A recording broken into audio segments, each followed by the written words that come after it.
दमोह जिले के स्नेह में नर्स द्वारा एक गर्भवती महिला के पति से मारपीट का विवाद बढ़ता ही जा रहा है। रविवार दोपहर ओबीसी महासभा के हजारों लोगों ने थाने का घेराव कर दिया। उनकी मांग है कि दोषियों पर सख्त कार्रवाई की जाए और नर्स को बर्खास्त किया जाए। करीब 4 घंटे तक लगातार प्रदर्शन जारी रहा। मामला स्नेह उप स्वास्थ्य केंद्र का है। पीड़ित महेंद्र लोधी ने बताया कि वो पन्ना जिले के मोहरा टपरियन गांव का रहने वाला है। वो अपनी 9 महीने की गर्भवती पत्नी को लेकर रने उप स्वास्थ्य केंद्र पहुंचा। वहां नर्स नीलिमा यादव से इलाज की गुहार लगाई। नर्स ने उन्हें अगले दिन आने को कहा। पत्नी की तकलीफ को देखते हुए महेंद्र ने दोबारा विनती की, जिस पर नर्स ने गुस्से में आकर अपशब्द कहे। जब वो अपनी पत्नी के साथ बस में बैठकर घर जाने लगा तो नर्स ने बस रुकवाकर उसके साथ मारपीट की। यह घटना वीडियो में कैद हो गई और सोशल मीडिया पर वायरल हो गई। इसके बाद महेंद्र दमोह पहुंचा और एसपी ऑफिस में जाकर अपनी शिकायत दर्ज कराई। पहले तो पुलिस ने केवल धारा 151 के तहत प्रतिबंधात्मक कार्रवाई की, लेकिन बाद में नीलिमा की शिकायत पर महेंद्र के खिलाफ शासकीय कार्य में बाधा और छेड़छाड़ जैसी गंभीर धाराओं में केस दर्ज कर लिया। रविवार को महेंद्र के समर्थन में ओबीसी महासभा के हजारों लोग एक बड़े आंदोलन की घोषणा के साथ थाने पहुंचे।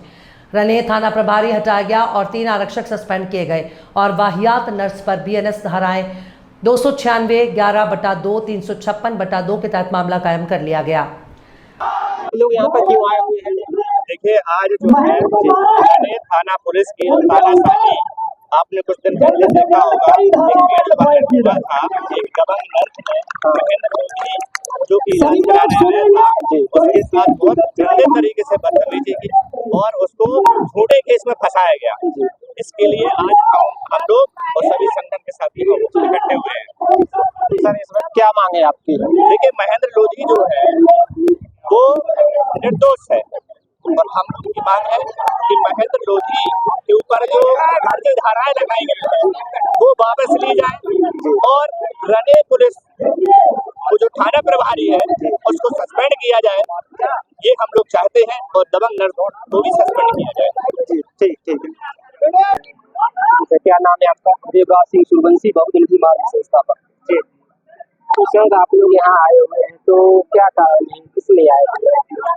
जो घटना हुई थी महेंद्र सिंह लोधी के नाम से जो लड़का है उसके साथ यहाँ की रने क्षेत्र की रने हॉस्पिटल में जो नर्स है उसके द्वारा गाली गलौज और मारपीटी और चप्पल से पीटा गया है। उसके संदर्भ में आज का जो आंदोलन है वो हुआ है और इस आंदोलन में महेंद्र भाई के लिए न्याय दिलाने के लिए हम सभी एसटी, एससी, ओबीसी एवं बहुजन समाज के लोग आए हुए हैं, क्योंकि यह सिस्टम की लड़ाई है, एक महेंद्र की अकेले की लड़ाई नहीं है। इस प्रकार की घटनाएं पूरे क्षेत्र में, पूरे जिला में, पूरे देश में हो रही हैं कि जो गरीब तबके के लोग हैं उनके लिए सही उपचार नहीं मिलता है हॉस्पिटल में, और अगर हमारे लोगों के लिए जरूरत पड़ती है उपचार की तो डॉक्टर लोग यहाँ से रेफर कर दिए जाते हैं। रेफर करने के बाद बीच में ही उनकी जो पीड़ित होते हैं वो उनकी मृत्यु हो जाती है। तो मैं कहना चाहता हूँ सिस्टम से, यहाँ के मंत्री विधायकों से कि उपचार के लिए सही व्यवस्था की जाए और जो इस प्रकार की जो नर्स है, कोई भी स्टाफ में डॉक्टर हो, इस प्रकार की गाली गलौज करता है, क्योंकि हम जो आम जनता है उनके टैक्स से ही इन लोगों के लिए तनख्वाह मिलती है। किसी के वो नहीं है कि दबाव में जनता का दबाव करे, शोषण करे, अत्याचार करे। जनता ही के पैसा है, तुम अपनी ड्यूटी कर रहे हो, उसका तुम्हारे लिए पैसा मिलता है, किसी फ्री में नहीं कर रहे हैं। तो आपने थाना घेराव किया, प्रदर्शन किया, तो क्या लग रहा है, कुछ मतलब न्याय मिल पाएगा महेंद्र सिंह लोधी को सभी लोगों को? ये तो अभी ट्रेलर दिखाया है, अगर न्याय नहीं मिला तो फिर जिला स्तर पर एक आंदोलन किया जाएगा। क्योंकि जो विधायिका है दोबारा विधायक नहीं बन पाएंगे।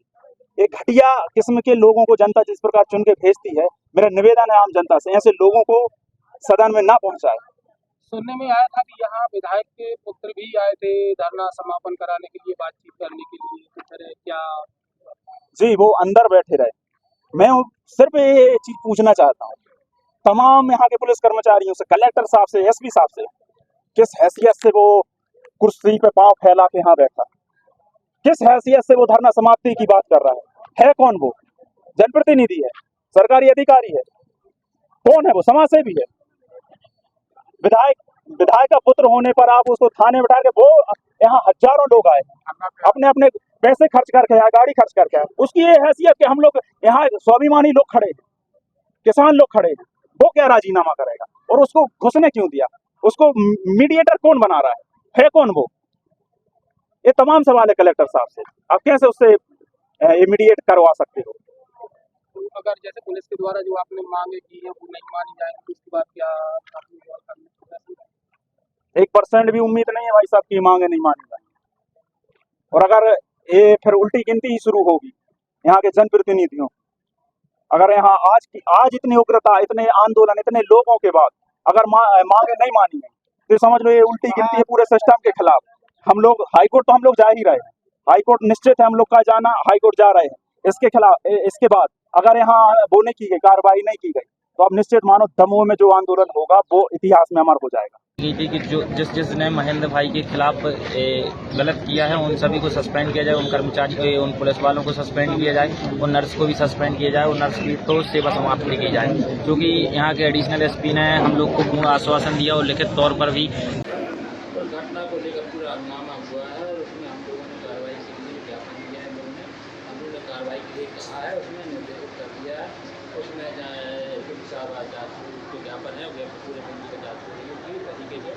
और जो सिपाहियों के बारे में उन्होंने कहा तो उसमें पहले गाइडेंस किया था, उन्होंने सस्पेंड कर दिया है। और ये पुलिस का पक्ष है उसमें और थाना प्रभारी के हम लोगों ने जाँच। भाई साहब इस पूरे मामले में आखिर दोषी कौन है? इसके अलावा जो नर्स का जो पक्ष है वो प्रशासन की जो ADM मैडम है और वो उन्होंने कलेक्टर साहब से बात की। आपको सविस्तर बाइट नर्स के बारे में उनसे दे सकते हैं। उसके संबंध में उन्होंने एक जाँच रिपोर्ट वहाँ भेज रहे हैं भोपाल शासन स्तर, उस संबंध में आप उनको पूछताछ करेंगे। और बस के बारे में लाइसेंस सस्पेंड करने के बारे में मांग थी, इसके साथ RTO को बंदे करें उसको लाइसेंस दे जाएंगे। और इस संबंध में ये पूरी कार्रवाई जो मैं आपको पता करेगी, विभिन्न जो एजेंसीज हैं वो उसमें जितनी प्रशासन की शाखाएँ हैं वो अलग अलग कर रही है। हमने अपना कर लिया है, ADM नर्स का कर रही है पूरा और RTO कार्रवाई हो रही है। और हम लोगों को कुछ सवाल है कि इस पूरे मामले में आखिर पुलिस के नज़रिए से दोषी कौन है? देखिए जांच हो रही है, जांच में प्रैक्टिकल के अलग से समय दिया हमको। जब महेंद्र के ऊपर पुलिस के द्वारा संगीन धाराओं में FIR दर्ज की गई तो उस टाइम पे क्या जांच हो चुकी थी? 10 दिन का समय दिया है, पूरा आए थे ज्ञापन देने, भीड़ नहीं, सब समाज के लोग थे वो अपनी पीड़ा लेकर आए थे। हमने 10 दिन का हमको समय दिया। मेरा सवाल ये है कि नर्स की तरफ से जब FIR महेंद्र पे की गई तो क्या उस समय पे पुलिस जांच कर चुकी थी? देखिए वो फैक्ट को सब उनके ज्ञापन में लिखे विषय है, उस पर हमने राजपत्र अधिकारी से जांच करा रहे हैं।